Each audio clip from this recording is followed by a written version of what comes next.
2 సంవత్సరాల ముందు ఒక శిష్యుడు ప్రశ్నించినాడు, స్వామి నేను సమాధిని పొందాలనుకున్నాను అని చెప్పినాడు. నేను గొప్ప సమాధిని పొందాలి.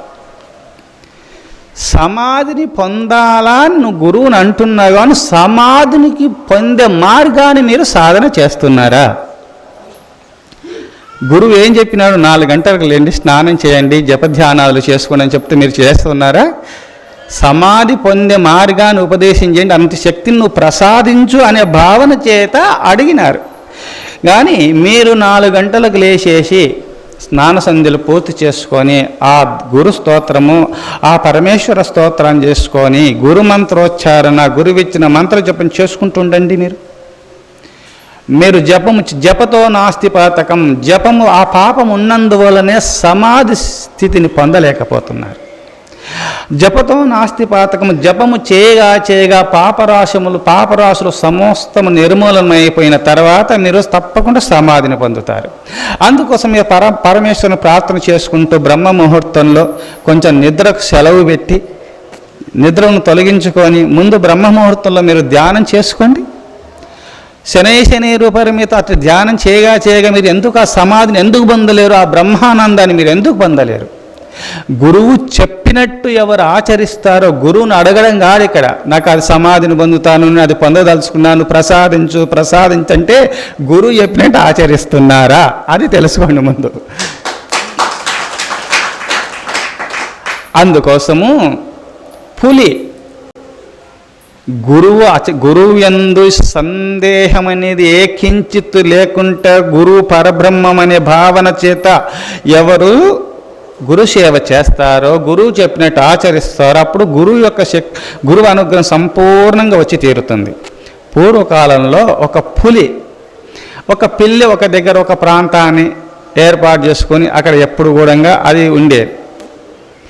ఒక పులి ఏమనుకుంది, పిల్లికి చాలా విద్యలు ఉన్నాయి, పులి కన్నా గొప్ప విద్యలు ఉన్నాయి దాని దగ్గర.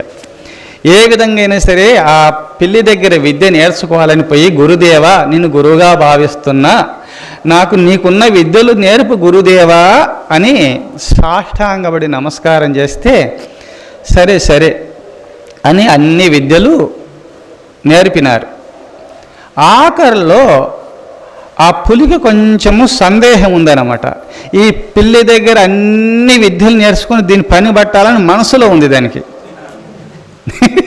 అది పిల్లి గ్రహించింది, ఇది ఎప్పటికైనా నా పని పడుతుంది అనుకొని అన్ని విద్యలు నేర్పుతుండి ఒక్క విద్య నేర్పలేదు. ఎందుకంటే తన రక్షణ తానుకు ఉండాలని చెప్పి ఎందుకంటే దానికి అహంకారం వచ్చింది, నాకు విద్యలు అన్నీ నేర్పినారు, ఇది ఎంత చిన్న, ఏ విధంగా దీన్ని పని పట్టవచ్చు అనే భావన చేత గురుదేవా అన్ని విద్యలు నేర్పినారా నాకు అంటే, నాయనా నీ బుద్ధిని బట్టి నీకు అన్నీ నేర్పినానులే, నీ బుద్ధిని బట్టి నీకు అన్నీ నేర్పినానులే నాడు అసత్యం పలకలే గురుదేవులు పిల్లి. గురుదేవా నాకు అన్నీ నేర్పినావు కదా, అన్నీ వచ్చినట్టే నా విద్యలంటే నీ బుద్ధిని బట్టి అన్నీ నేర్పినాను ఆయన.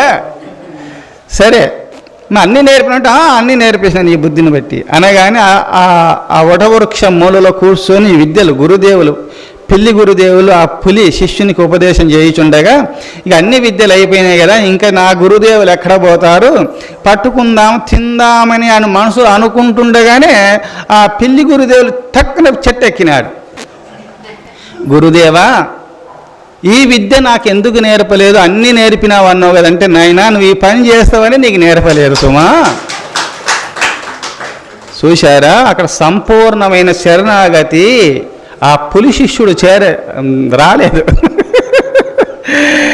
కపటంతో గొప్పతనంతో ఏదో అధికారంతో గురువు యొక్క ఆతిథ్యమును గురువు దగ్గరుండి గురువు యొక్క అధికారమును స్వీకరించి చలామణి కావాలని రకరకాలు గురువు దగ్గరికి వస్తుంటారు.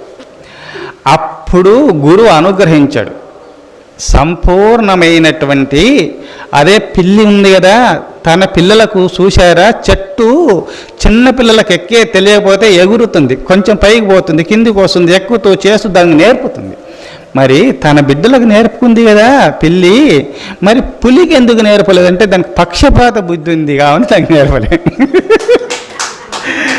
అందుకోసమే గురు పరబ్రహ్మంగా భావించుకొని సంపూర్ణమైన శరణాగతి ఎవరు పొందినారో అప్పుడు తప్పకుండా గురు శక్తి వచ్చేస్తుంది.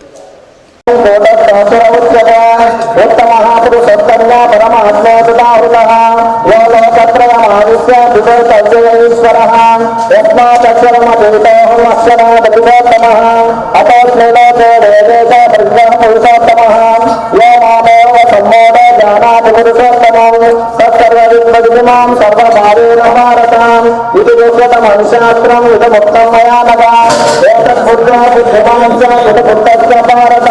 ఇది శ్రీమద్ భగవద్గీత శ్రీమనిషత్తు బ్రహ్మ విద్యాయాం యోగ శాస్త్ర శ్రీకృష్ణార్జున సంవాదే పురుషోత్తమ ప్రాప్తి యోగోనామాం పంచదశోధ్యాయః. ఓం హరే రామ రామ రామ హరే హరే, హరే కృష్ణ కృష్ణ కృష్ణ హరే హరే. ఓం శివాయ నమః. ఓం నమః శివాయ. ఓం మాతా చ పార్వతీ దేవి పితాదేవో మహేశ్వరః. గాంధరాజో భక్తాచ సదేశో భువనత్రయం.